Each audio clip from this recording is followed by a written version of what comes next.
Hi everyone, welcome to Radio Lokole TV. My name is Claudine Laris Pelende, and also don't forget to subscribe to Radio Lokole, and Fisto Pelende will be with guys shortly. Hi Daddy. How are you, Claudine? How are you today? I'm fine, and you? I'm okay. What do you have for us today? Okay, lolo tokolobela makambu mingi te tozongeli kaka histoire oyo ya affaire les conflits qui opposent entre pasteur Marcelo et son ex-belle famille à Maman Blanche Kandolo. Voilà ce qu'on a pour vous aujourd'hui. Okay, thank you and stay tuned for the rest of the show. Makambu ya pasteur Marcelo na ex-belle famille à Maman Blanche tunasi oyo bazongilelo famille Kandolo, ça tire de partout. Alors, bah cible, bah tu es belé, bah ali kobo na cible. Cible, ah ouais, ali pasteur Marcelo, tu es ali na zonga na iya. Na éviter, bah tous les coups sont permis. Si on ali ko attaquer leader, il faut attaquer na bah tu as pembeni na iya. Na éviter, oyo bah ne ko benga ami proche, ami intime, close friend, ya Maman Blanche, Alélie, alobi ke yé.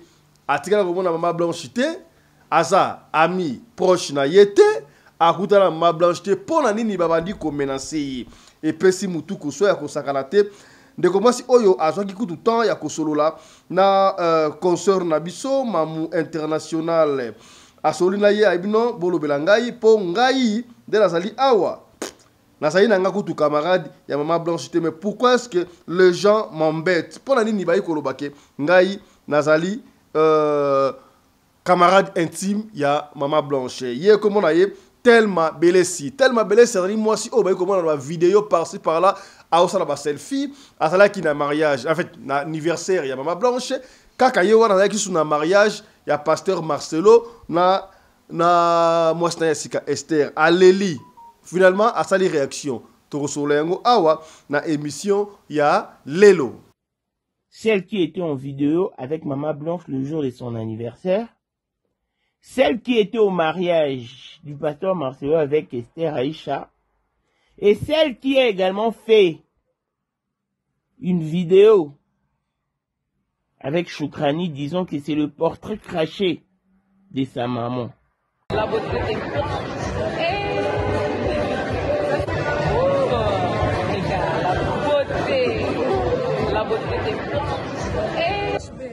c'est vrai, mais je vais fournir tous les efforts. Je ne sais pas si je sais pas par rapport à la position. Est-ce que vous savez que la dame qui est habillée en longue robe verte là, c'était la meilleure amie de Blanchot Tunasi? Et figurez-vous qu'elle était au mariage du pasteur Marcelo avec Esther. Faut la voir toute heureuse, magnifique, en train de sourire, en train d'être heureuse. Vous voyez l'amitié? Aujourd'hui, Blanche n'est plus là, sa meilleure amie est partie au mariage de la nouvelle femme du pasteur.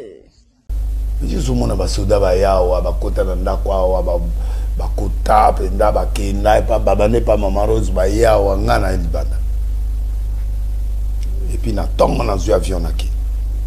Tant to kutani na yitu sisi nga na zui avion naki États-Unis. Donc j'étais. Il était touché. Ngeza mabe banga bomanga.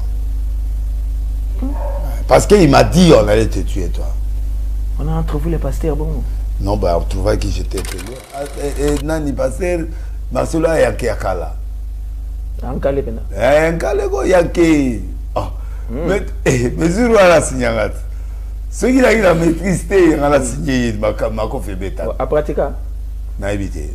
Ce que yé quoi continue déni de.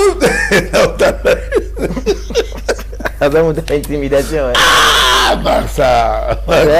Aningi ça quand même hein. On a rien. Ngala ningala té. On dit que ah non, Nzamba Mounet. Obi Nzamba pesa nga maîtrise journal.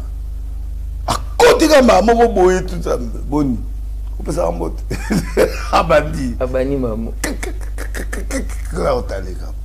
Dans l'ombre, des milliers de femmes et d'hommes souffrent en silence. Des cicatrices invisibles, des regards fuyants, des douleurs que personne ne comprend vraiment. Mais aujourd'hui, un espoir renaît. Le célèbre docteur Guylain Le Bourgeois, dermatologue esthéticien reconnu, de renommée internationale. Avec plus de 24 ans d'expérience, il a transformé des milliers de vies, redonné confiance, espoir et beauté à ceux qui pensaient ne jamais guérir. Nous vient tout droit de Johannesburg, Afrique du Sud.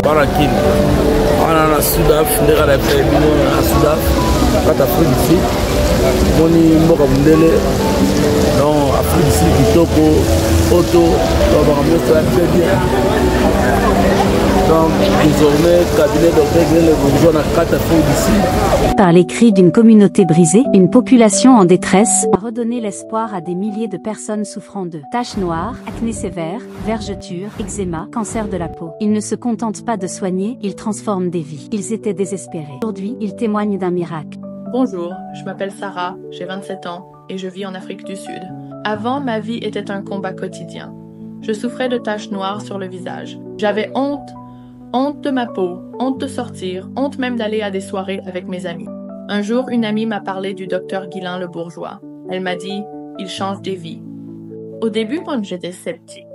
Mais au fond de moi, j'avais ce petit espoir. Alors j'ai décidé de tenter ma chance. Et ce fut la meilleure décision de ma vie. Grâce à son traitement et surtout au lait de beauté Déborah, ma peau s'est transformée. Merci au docteur Guylain Le Bourgeois. Ce n'est pas juste un médecin. C'est un sauveur de peau, un faiseur de miracles. Bonjour, je m'appelle Judith, j'ai 37 ans, je suis infirmière et je vis à Johannesburg, en Afrique du Sud. Je souffrais d'eczéma sévère. J'ai consulté, j'ai essayé des traitements, sans résultat. Jusqu'au jour où j'ai entendu parler du docteur Guylain Le Bourgeois. Je me suis dit, pourquoi pas? Peut-être que lui, il comprendra vraiment. Dès la première consultation, j'ai senti quelque chose de différent. Grâce à ses soins et à ses produits, aujourd'hui, je me sens belle.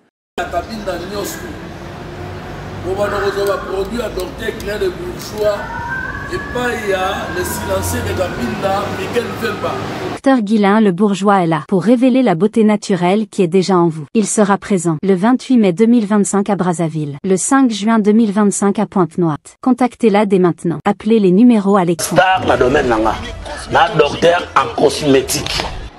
Hein? Ne faut pas confondre. Taille, masola bassin, taille acoustique, c'est docteur Guylain Le Bourgeois. Vous en avez posé à relancer ma poitrine na yo, qu'on fonde la bassin na yo. Yamado, Yamalonga, oya bien wana, c'est docteur Guylain Le Bourgeois.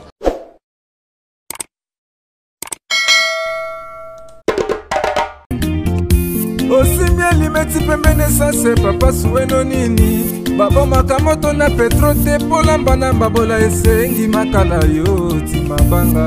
Edgar Mvumbi, papa na soki osali bongo wanobomi moto bolingo nanga.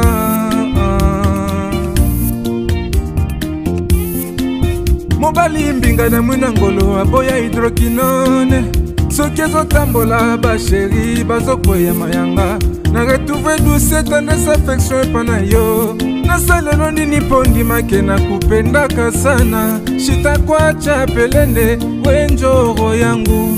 Dans mon cœur tu occuperas toujours la première place. Mbote na bino bandeko balandi ya radio lokole télévision tongo elamu esika wapi bozwami ozali ko anda biso ozali na Kipushi ozali na Kasangulu ozali na Kimpese ozali na Matadi Kibala ozali na Kuala Lumpur na Sydney na Singapour na Johannesburg na North Cliff North Caroline, partout ici kozali, na Paris, na Oxford, yebisa bandeko papa fiston asi ya bandi, toye lisusu pona makambu oyo etali pasteur Marcelo. Ndeko mwasi oyo banaye koloba azali ami intime, proche ami ya Mama Blanche Kandolo, o azalaki Mama Blanche Tunasi. Mwana mwasi wana video na etamboli partout, pona nini batu ba pointer des doigts pona ye azalaki. En fait, to mona ki ba video na ye. Ba photo na ye déjà ezalaki na anniversaire to la fête oyo Mama Blanche asalaki anniversaire na to mona ki photo wana to kanisi ki lokola azali pire ami na ye mais eloko tout kisi mutema ya batu kaka pire ami pire na yo akufi to keko mona ye lisusu na mariage ya pasteur Tunasi Marcelo na Esther Aisha et puis si batu butu ko soit batu balobaki oyo bakoki koloba nzoka nde mwana mwasi oyo abi ba congolais bazalaka boye epesi somo mwana mwasi yango komona ye Thelma Belesi ye amonaki so afandi ni akofanda dete tika ya koloba a contactaki bongo consort na biso mamu international na pesi yembote sikazali aye ko réclamer ko lela batu ba menacenga na France na poto dans l'est ngai bazolo bazali camarade intime to camarade enfance ami proche ya Mama Blanche ngai kuta tikala ko mona Mama Blanche te na mona Mama Blanche kaka na jour a fait tu to kanga kaka ba photo ngana yaki na fête wana au travers mobile na ngai o azali apôtre na compte ya pasteur Marcelo ba ona bato nzambi bayokani bayebani kombo ya mobile na ye Hervé Belesi il paraît azali angolaise et pesi mutu ko soit moi si oye ko se défendre est-ce que na yebité awa ezali ko pesa ngai mutu ko soit cible na biso ezali nani ezali pasteur Marcelo yeboko tona batu nyonso zong o bana zonga ya pasteur Marcelo moi la moi si oyo baba ki azali camarade proche ya Mama Blanche nzoka azali camarade proche ya Mama Blanche te ayekolela et pas ya mamu tolanda conversation to explication oyo mamu a expliqué pour la moi si oyo Thelma Belesi tolanda. Bonjour et bienvenue dans ce nouveau numéro de Maman International TV Show, votre chaîne d'actualité, de l'information et de l'émotion. Voilà que l'émotion nous retient toujours dans ces dossiers de Mama Blanche, ces dossiers qui a traversé les frontières, qui a traversé les horizons. Et ça crepite tellement de partout que ça fait peur maintenant parce que ça crée des victimes. Alors que notre objectif principal est de connaître la vérité sur le comment et le pourquoi du décès de Blanche. Comment est-ce qu'elle est décidée cette disparition brusque et brutale. Donc l'acteur principal dans ces dossiers, c'est le pasteur Marcelo. Et pas une autre personne. Donc s'il y a des incohérences et des contradictions, c'est à cause de lui. C'est partant de lui, pour une histoire vécue, qu'il n'arrive pas à expliquer. Waouh. La meilleure amie de Mama Blanche dont tout le monde parle. Celle qui était en vidéo avec Mama Blanche le jour de son anniversaire. Celle qui était au mariage du pasteur Marcelo avec Esther Aïcha. Et celle qui a également fait une vidéo avec Choukrani disant que c'est le portrait craché de sa maman. La beauté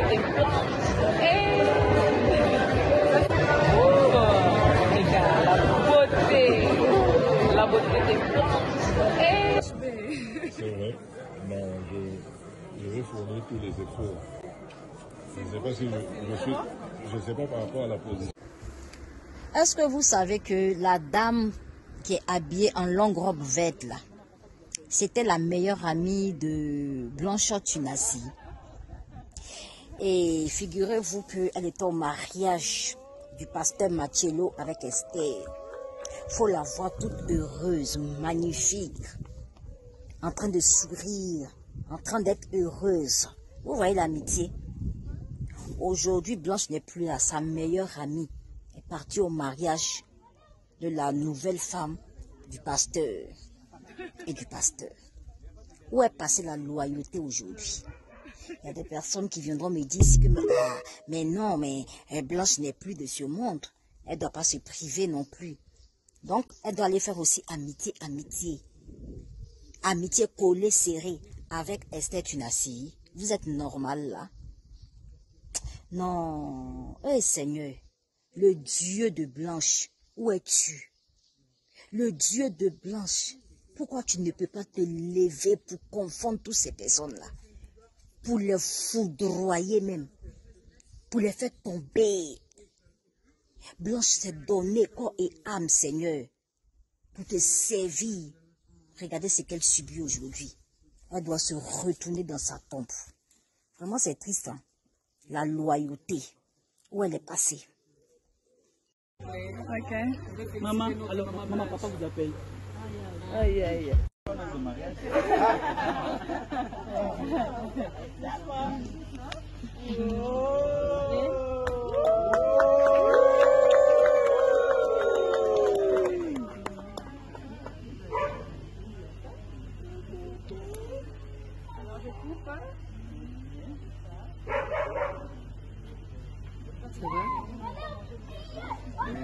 Regarde seulement de là. Il n'y a pas de gâteau illégal. Vous voyez cette dame qui est à côté de Maman Blanche. C'était sa meilleure amie. Et cette dame, vous allez même la retrouver dans la vidéo du mariage de M. Moussa. C'est sa meilleure amie. Tout ce qui est arrivé à Maman Blanche aujourd'hui, si elle n'était pas partie vendre la mèche à M. Moussa, Maman Blanche serait encore... Elle m'a contacté aujourd'hui. Elle m'a fait un message aux alentours de 10h32 minutes.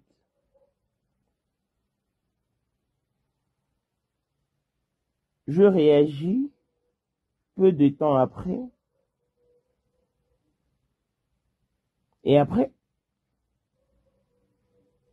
Non, elle m'a écrit aux alentours de 8h43 minutes et moi j'ai réagi aux alentours de 10h32.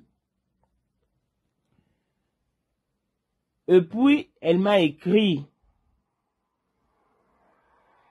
aux alentours de 17h40 minutes. Disons ceci. Quand elle m'a contacté le matin, elle m'a fait une salutation et bonjour, comment allez-vous maman? J'ai répondu bonjour, bien merci et vous?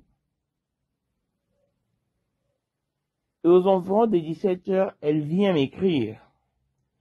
J'ai vu beaucoup de vidéos des gens m'insultant, des insultes vulgaires, parce que j'ai assisté au mariage du pasteur Marcelo, l'ami de mon mari.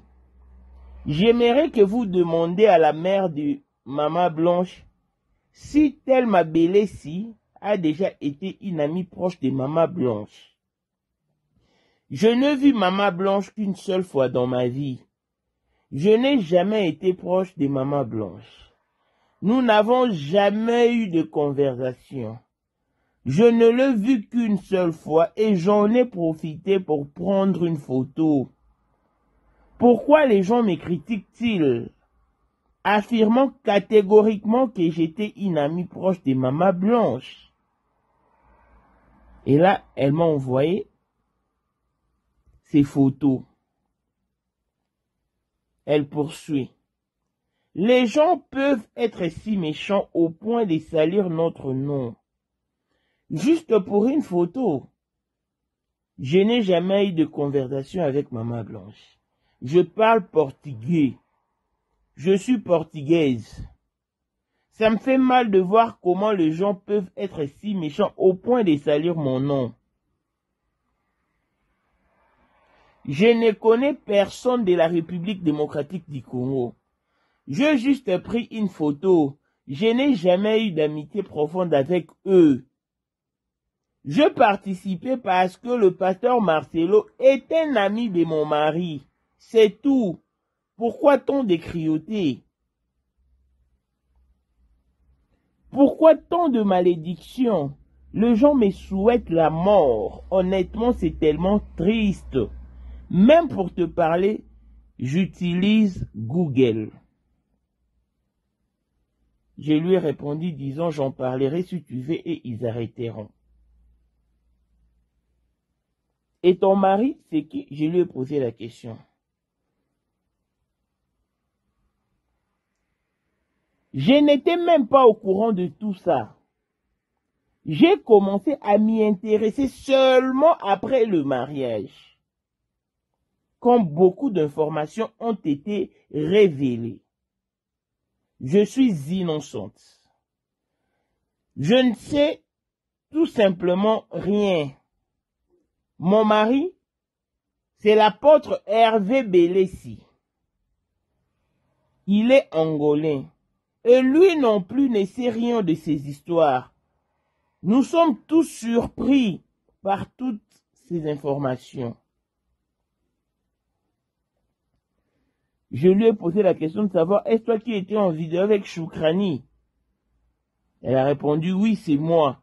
Je fais cette vidéo avec la belle fille qui ressemble à Maman Blanche. Je lui ai dit, ok, je vais en parler ce soir et ils vont comprendre. Elle m'a renvoyé sa photo d'avec Choukrani. J'ai rencontré tout le monde à ces mariages. Pour la première fois. Je n'avais jamais rencontré Esther auparavant. Je suis juste allé prendre des photos avec eux. Je lui ai rassuré disant que je vais faire une émission et que tu vas retrouver ta quiétude, que Dieu t'apaise. Elle a renchéri en disant, merci beaucoup ma chère, que Dieu te récompense au nom de Jésus-Christ. Après ce mariage, il n'y a eu que des insultes. Même en France, on m'a presque battu à cause de ce rumeur. Merci beaucoup de votre écoute. En toute chose, nous savons que Dieu fera justice. Nous sommes ensemble, restons en contact. Je serai toujours là si tu as besoin de quoi que ce soit. Que Dieu te bénisse puissamment au nom de Jésus-Christ. Voilà. Donc, c'est Thelma Belessi. Elle me dit qu'elle n'a jamais été l'amie des Maman Blanche, contrairement à ce qui s'est dit sur la toile. Beaucoup de gens confondent les cibles. Dans cette lutte, notre cible demeure et reste le pasteur Marcelo. C'est lui qui nous doit des explications adéquates. C'est lui qui nous doit des explications claires et nettes. Vous savez, sur les réseaux sociaux, tout le monde s'emballe. Il y a aussi des personnes qui sont tellement émotives. Mais vous pourrez constater que sur ma chaîne, je ne peux aborder le sujet de sa meilleure amie. Sauf que je parlais de sa vidéo d'avec Choukrani. Moi, je condamnais Choukrani parce qu'elle riait, elle rigolait et tout. Et après, la dame dit qu'elle a été presque battue. Pourquoi? Parce qu'il y a des gens qui se permettent de faire des vidéos indexant la dame. Disons que c'est à cause d'elle que pasteur Marcelo avait su que Blanche partait pour ne plus jamais revenir. Non. Déjà, Blanche était partie. On a balancé l'audio de Blanche ici, vous aviez écouté. Blanche était partie déjà. Quand elle partait donner naissance à Tabir. Elle est juste revenue sous pression. Parce que sa maison s'était transformée en une autre réalité. Mais je suis tombé aussi sur des vidéos accusant Thelma Belessi en révélant au pasteur Marcelo que Blanche a pris la décision de te quitter. Non. Quand on parle de la meilleure amie de Blanche, donc déjà, ce faux, c'est pas elle. La dernière personne à être vue avec le pasteur Marcelo et avec Blanche Kandolo, c'était le pasteur Joseph Kasongoyoni. C'est lui au fait. Il y a des nippes avant d'akaniete, il y a des nippes à zongeli sous makamu ya liwa, ya Maman Blanche. Alinga gina rafraîchir nos mémoires. Na makamu oyo ya des nippes à lobby à zongeli sous liwa Maman Blanche. Est-ce qu'il y a kufa ki na nini? BBL, cancer ya gorge, apika qui crise, batela qui est poison, so Maman Blanche azala ki dia na nini. Makamu ezo le kalelo. Dénonciation oyo sala malelo. Ya des nippes qui a ngokala. Bandimela qui était et zola qui écoute problème na frère Marcelo yango akima écoute na Texas na États-Unis mais sikabwe azongeli makambo oyo na ina rafraîchir bino mémoire na makambo oyo ya Denis alobaka tolanda ya Denis Je mona basoda ba yawa bakota na ndako awa bakota penda bakenda pa baba ne pa mama Rose ba yawa ngana libanda. Et puis na tonga na zo avion na ki. Tant to kutani na yi tout si ngana zo avion na ki États-Unis. Donc j'étais, il était touché. Ngeza mabe. Ngeza mabe banga bomanga. Parce qu'il m'a dit on allait te tuer toi. On a entrevu les pasteurs bon. Non bah on trouvait que j'étais peu loin. Et nani pasteur Marcelo yake yakala. Ankale pena. Ankale go yake. Ah. Mais mesure wala signangat. Ce qui a eu la maîtrise on a signé ma fait bêta. À pratiquer. Na évité. Ce que yé quoi côté me dénigre. Avant mon intimidation. Ah, Barça. Aningi ça quand même hein.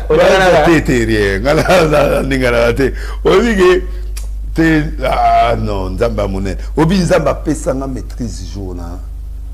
A côté kama moko boye tout ça boni. Ko pesa mbote. Abandi. Abani maman. Là au talega.